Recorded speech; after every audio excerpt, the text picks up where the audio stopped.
Danny boy, the courts are calling. That's right, Court of Filth is in session, ladies and gentlemen. We have a big update today in the world of spooky metal. Every middle school kid with a membership to Hot Topic's favorite band, Cradle of Filth, is officially being sued by their former members. Former keyboardist Zoe Smerda and former guitarist Pinhead versus the Oracle Management and Daniel Lloyd Davey. Could that be more dramatic? Of Cradle of Filth. So pull up a chair and get comfortable, because we're going to go over this lawsuit. At least as much as I can understand it. I am not a lawyer and I'm not going to pretend to be one, but I have been paying attention, so this will be fun. So headbang the like button, stage dive onto the subscribe button, and windmill the video to your friends. And if you're a fan of this channel, consider signing up for my Patreon. That's right, Why It's Metal is now on Patreon, where for only $1 a month, you can get all of my videos ad-free, uncensored, with longer music clips from featured artists. And for my Patreon members, you'll be able to view my new videos 24 hours before they'll be on YouTube. Plus, each membership really helps me toward my goal of creating a life-size Godzilla to invade Canada. And now the Court of Filth shall proceed. Well, first of all, actually, before we get to the lawsuit, something interesting I noticed was that Cradle of Filth did just wrap up their South American tour that they were on when these members split from the band. And I was going through Danny Filth's Instagram, and I noticed that they happened to cancel 2 shows on that run. One of them was in Guatemala, and the other one was in Mérida, Mexico. And both of these concerts were suddenly canceled for the exact same reason. Daniel Lloyd Filth claimed in both situations that they were due to electrical problems. For Guatemala, he said, "Unfortunately, we're forced to cancel tonight's show for Cradle of Filth due to power issues found at the venue. We have done multiple shows at this venue before and had no issues, but for some reason, tonight was not grounded. Tonight, we went through an issue that makes it extremely dangerous for the band and crew to perform and put together a show, as there could be someone literally electroshocked. Safety is the most important thing for us at this company. Company, not band, company. And we have always made it very clear at all our shows. We will try to reschedule this show sometime soon, as the time and conditions dictate is safe to perform. Deep apologies to the Guatemalan fans. Please be sure the band was there and ready to perform for their fans after such a long time not playing there, but the venue difficulties, literally not being grounded, makes it totally impossible for the band to perform." Written by Sergio Roa of DRMRS Entertainment. And then Danny elaborated a little bit later. Apparently some fans weren't believing their reason for canceling the show. Danny says, "Contrary to the belief that Cradle of Filth betrayed the Guatemalan fans by being divas, people accused Danny Filth of being a diva.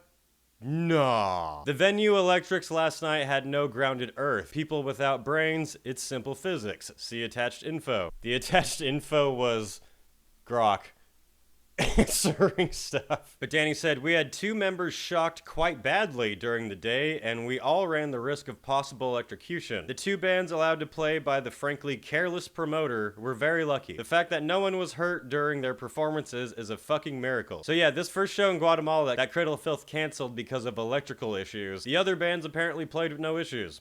Interesting. Please know that Cradle of Filth and their crew worked tirelessly all day to make the show happen, but in the end, there was nothing we could do. I dare anyone to risk their lives for a concert, however much the audience demand it. If you still think us cowards and divas, then that's on you, I'm afraid. We're alive and on to the next shows. Guatemala, we will come back and make up for this show, but never with this greedy promoter who put other people's lives at risk for profit, and only at a venue that is electrically safe. Just like the one Epica played at last year. I don't know what that line has to do with anything, but alright. And I thought it was very funny that the very first comment on this post was from an Astrid Nancy who says, "Ya need a tekrin, Danny," which translates to, "Nobody believes you anymore, Danny." But then going over to the Mexico concert that was canceled, for that they said, "We are really sorry to have had to cancel this show, Filthlings. We will make it up to you as soon as possible. Please read below statement. We regret the cancellation of today's Cradle of Filth show in Mérida. Unfortunately, there was a power outage in the city that complicated the technical issues for the local promoters, who were 2 hours late from the start. The power was out, and 3 members of our team were victims of electroshocks."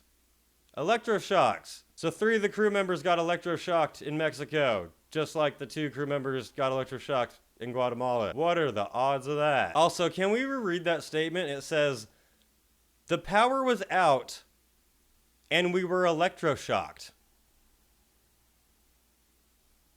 Huh?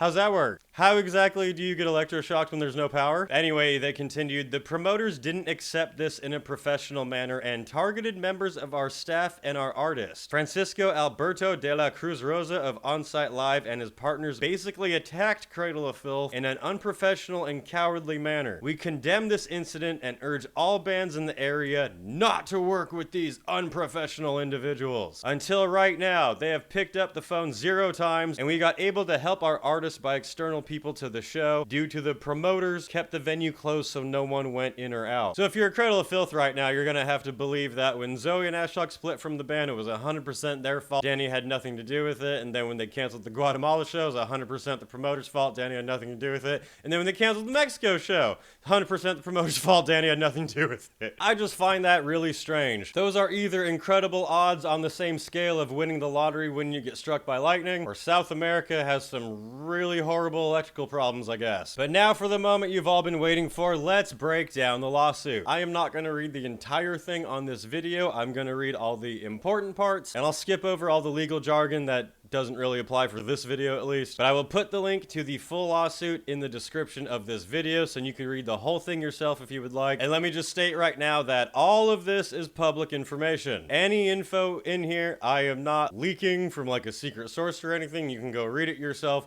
This is all fully public information. Plaintiff Zoe Smirda, an individual, and Marek Smirda, professionally known as Ashok, an individual, by and through undersigned counsel and complaining against defendants, the Oracle Management Inc., and Daniel Lloyd Davey, professionally known as Daniel Filth, an individual resident of the United Kingdom, Cradle of Filth Touring Limited, a corporation existing in the United Kingdom, and Cradle of Filth LLP, a limited liability partnership existing in the United Kingdom. This action arises out of the unauthorized use and ongoing commercial exploitation of plaintiff's likeness and images in merchandise and in-person events, i.e. meet and greets. So that one is complaining that Cradle of Filth is still currently using their image and likeness to sell merchandise that they don't have any part of. 2, unpaid royalties owed to plaintiffs for performances and musical sound recordings. And 3, the disparagement of plaintiffs following their discontinuation of involvement with defendants. Prior to the events of this complaint, Zoe and Ashok composed, recorded, and performed with Cradle of Filth extensively over many years. Throughout this time, Zoe and Ashok never signed or executed any agreement with Cradle of Filth regarding their performances in collaborative sound recordings or the use of plaintiffs' names, likeness, and images on merchandise or related to meet and greets. Wasn't Ashok in the band for over 10 years? So that means all of those meet and greets, everything there was never under any contract. Plaintiffs and defendants Danny Filth and or Cradle of Filth composed and contributed their performances to multiple commercially released sound recordings. Cradle of Filth created a wide variety of merchandise featuring Ashok and Zoe's names, likenesses, and or images. Zoe and Ashok were not consistently or fairly compensated for their performances in the sound recordings, their names, likeness, and or images in merchandise produced and sold by Cradle of Filth, or for their appearance, promotion, and participation in meet and greets with fans. That is a lot of work to not fully be paid. After years of collaboration with Zoe and Ashok, defendant Danny Filth offered to enter into a contract with them regarding their exclusive rights to their likenesses and images, their performances in applicable sound recordings, and their rights regarding meet and greets. That shit contract that everybody saw that even Danny Filth admitted was shit, but claimed it was a contract that was just laying in the back dumpster somewhere that they'd forgotten about for years, and he decided just to pull it out and send it to them without either him or his manager or his lawyer reading it first. Always read the contract, kids. Plaintiffs considered the offer contract terms highly unfavorable and declined to enter in this agreement. The collaboration and association between all of them ended in or about August of 2025. Following the end of Zoe and Ashok's collaboration and association with Cradle of Filth have continued to commercially exploit and profit from their likenesses and images in merchandise and plaintiffs' performances in sound recordings. So that's what we said before, selling merch with their images on it, selling live albums they played on, which is kind of interesting because like I wouldn't expect a name band to take down a live album that because it had former members on it and selling merch with them on it. The band were on tour and already had the merch there. So I think it would have been a lot to expect them to like suddenly not sell that merch at all. But in this complaint, Zoe and Ashok never say they want them to take that down and stop selling it. It says that they were unfairly compensated. So if I am understanding this correctly, which I might not be, I don't think it's that Zoe and Ashok want them to not sell that merch anymore, at least for now. I think it's that they want to fairly be paid what they're owed for it. Following the departure and disassociation from Cradle of Filth, Danny Filth engaged in defamatory attacks on Zoe and Ashok and impugnated their professional reputations in the music industry. He absolutely 100% did. That was shockingly hilarious. That was when Danny said that he's not about gossip or personal drama, but then he claims Zoe's an alcoholic. Defendant Danny Filth publicly stated that Zoe drank while pregnant. That's definitely pretty insulting. Danny Filth's statement that Zoe drank while pregnant unnecessarily publicized Zoe's tragic miscarriage. See that one? I'm honestly a little confused about, because if I remember correctly, it was Zoe who in her post mentioned her miscarriage first. Danny did mention that in his post and claimed that she was drinking during it, but if I'm correct, I thought it was Danny responding to her after she had already posted that publicly. Granted, Danny obviously has a bigger platform, so maybe that's what it means, is that it brought way more attention to that than it would have been if it was just in Zoe's post. So that one I really don't know about. I need someone to lawyer me right now. I'm gonna go look in the mirror and say the name Legal Mindset 3 times and hopefully it'll show up. And after that, number 15 here is basically just a recap of what we just read. One question I did have going over this is, how can a British band even be sued and brought to court in Arizona in the first place? And for that, it says here, a court may assert general jurisdiction over foreign corporations to hear any and all claims against them when their affiliations with the state are so continuous and systematic as to render them essentially at home in the foreign state. Which means that Cradle of Filth goes to Arizona so often that it's not an unexpected thing. They're there pretty regularly. I don't know how that counts as essentially at home in a foreign state though, but that just sounds like confusing legal mumbo jumbo. And then to back that up, it just mentions times that Cradle of Filth played in Arizona with Zoe and Ashok in the band. I have like old flyers here, which by the way didn't even fucking occur to me until I saw it here. Cradle of Filth co-headlining with Devil Driver, and Dez manages Cradle of Filth. Neato. Factual background. Between 2014 and 2025, plaintiff Ashok composed, performed, and recorded with Danny Filth and Cradle of Filth. Between 2022 and 2025, plaintiff Zoe composed, performed, and recorded with Danny Filth and Cradle of Filth. Both parties never entered into any written or verbal contract or agreement authorizing the use of plaintiff's likenesses or images related to Cradle of Filth. Plaintiffs and defendants never entered into any written or verbal contract regarding the ownership or administration of the sound recordings related to Cradle of Filth. That honestly sounds like a fault on Cradle of Filth's part. Then it has images of the merchandise being sold that has their faces on it. There's one over there and one over here. And I think the most important part of this evidence we have right here is that in a professional legal court of law in the great state of Arizona, a jury is gonna have to look at the saying, Jesus is a cunt.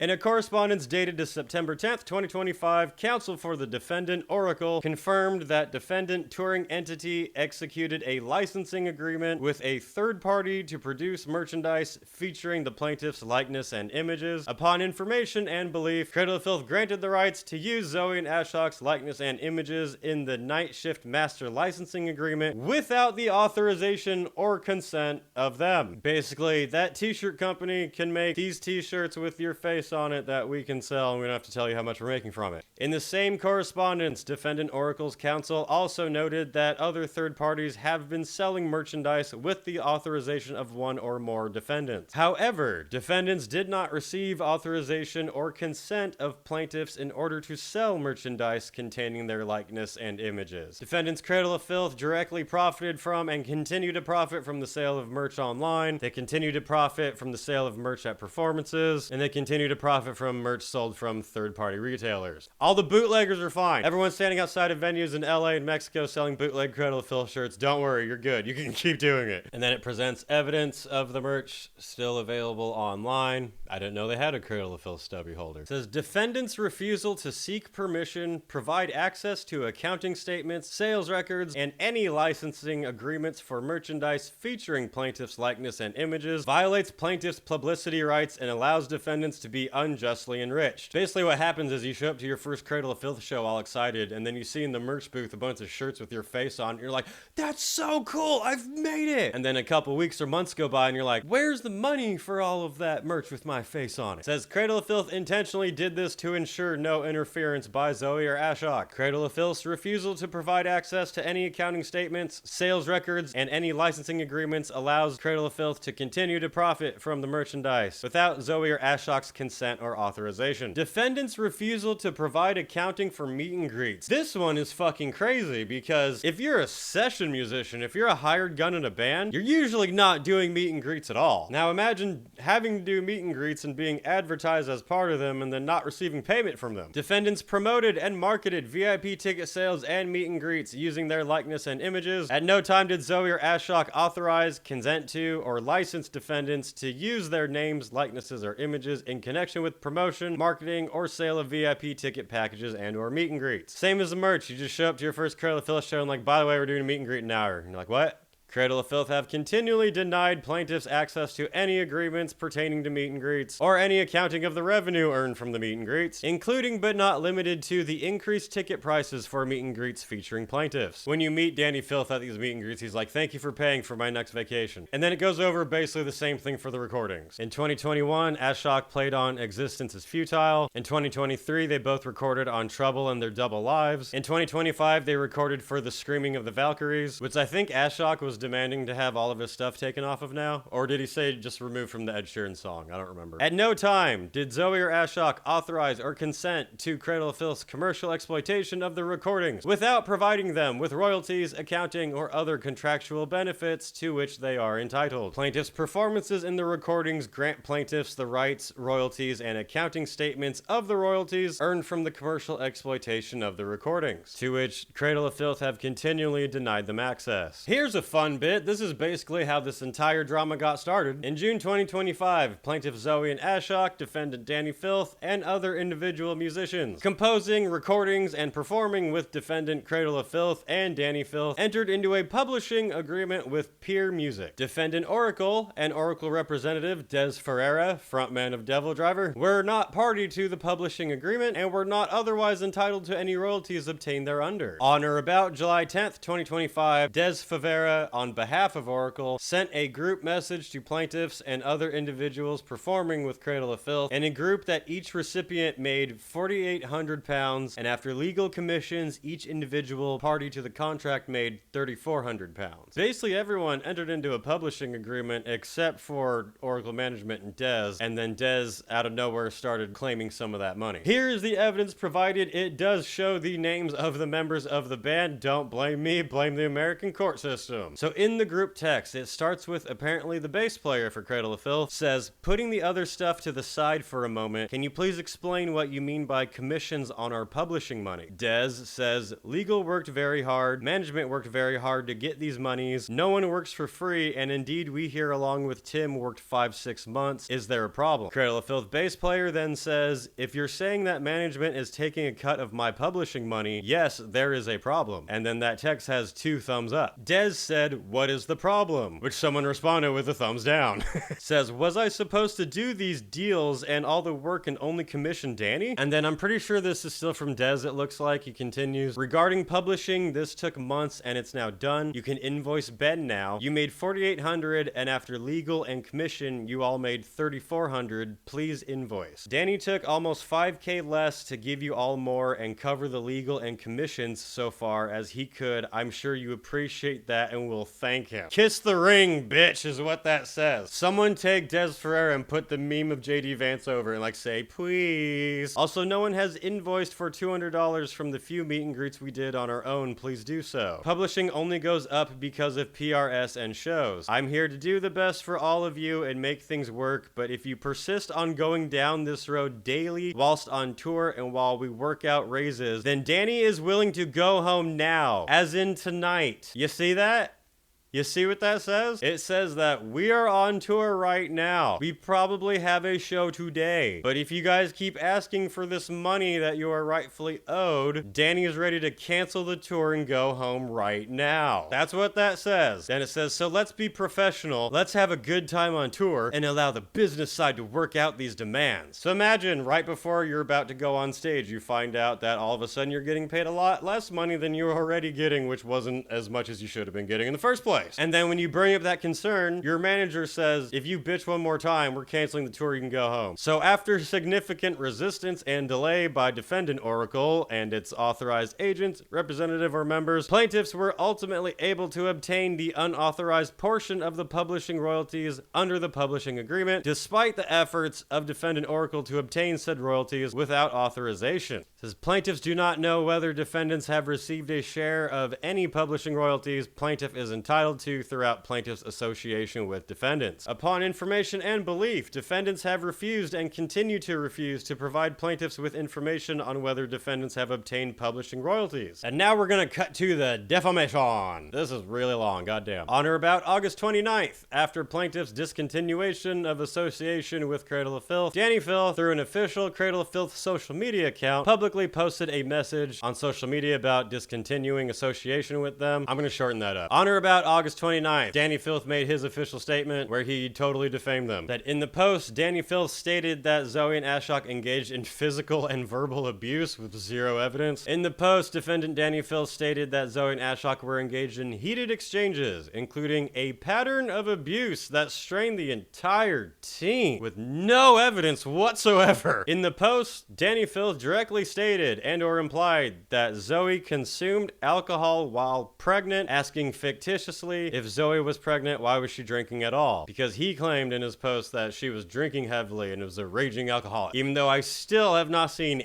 any photos, any videos of Zoe acting drunk and crazy on this tour, despite all the comments I got from Cradle Cucks saying that it was a fact that Zoe is a raging alcoholic, without one single shred of evidence anywhere. Danny Filth's statement about Zoe's pregnancy brought unwanted attention to Zoe's pregnancy. Danny Filth's statement about her drinking while pregnant unnecessarily publicized Zoe's tragic miscarriage. Defendant Danny Filth's statement about Zoe drinking while pregnant suggests, implies, and or states that Zoe's drinking while pregnant was casually connected to her miscarriage. That is the big thing. If she was not drinking when she was pregnant, which again, zero evidence to show that she was, that is very clear defamation from Danny Filth, trying to make it seem like she's a raging, untrustworthy alcoholic that's going to cause problems for any band going forward. Danny Filth's statement about Zoe drinking while pregnant were untrue. Danny Filth's statement about Zoe drinking while pregnant has caused significant harm to Zoe's reputation in the music industry, her community, and beyond. Danny Filth's statement about Zoe drinking while pregnant has caused Zoe loss of employment opportunities. I hope not. That fucking sucks. That's obviously the implied intention from Danny's post, but I hope not. In the post, Danny Filth stated that plaintiff Smirda has alcoholism, referring to Ashok's alcoholism. Because in Danny Filth's post, he had said the next morning, which was a very early lobby call, Ashok was clearly still drunk, and again, the two of them argued heavily at the airport, resulting in Zoe deciding to leave the tour and book a flight back to Arizona, despite no videos anywhere of these people arguing. Danny did say in this post that he had a lot of evidence of that.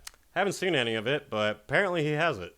Along with their money. Along with the same post, Danny Filth attached out-of-context messages between Ashok and Dez. And that's when this glittery midget tried to smear them, claiming that they spit on the royal name of heavy metal by insulting Sharon Osbourne? Because no one's ever done that before. Which is apparently out of context. And even if it was in context, who fucking cares? In the post, Danny Filth mischaracterized the out-of-context messages, stating that Ashok went after the royal family of heavy metal by mischaracterizing statements referencing the esteemed wife of renowned, recently deceased heavy metal, what the fuck does that say? Heavy metal progenitor? And co-founder of the legendary musical group Black Sabbath, Ozzy Osbourne. Danny Filth's public mischaracterization of these out-of-context messages caused Ashok significant reputational harm and employment opportunity in the music industry. Danny Filth's mischaracterization of this message about Sharon Osbourne is particularly harmful to Ashok's reputation in heavy metal, given that Ozzy just died. And it says Danny Filth's statements in the post were untrue. So when this does go to court, I will have to show the full context of these messages in discovery. That'll be fun. Cradle of Discovery. So the big question here, finally at the end of this long-ass legal jargon, what do Zoe and Ashok want from this lawsuit? Well, they respectfully request that this court enter a judgment against Cradle of Filth as follows. An order finding Cradle of Filth liable for false designation of origin, and order finding Cradle of Filth liable for the misappropriation of their likenesses and images, an order issuing injunctive relief requiring defendants to destroy and cease selling any merchandise featuring plaintiff's likeness and images. So I may have been wrong earlier when I said that they wanted the merch not sold immediately. An order finding Cradle of Filth liable for defamation. I think that one will be easy. Finding Cradle of Filth liable for unjust enrichment from the commercial exploitation of their likeness and images. An order issuing injunctive relief requiring Cradle of Filth to retract, remove, and correct all defamatory references to Zoe and Ashok. As much as I would love to see it, I can't imagine seeing a post from Danny Filth one day going, "Hey, so I lied about them, sorry."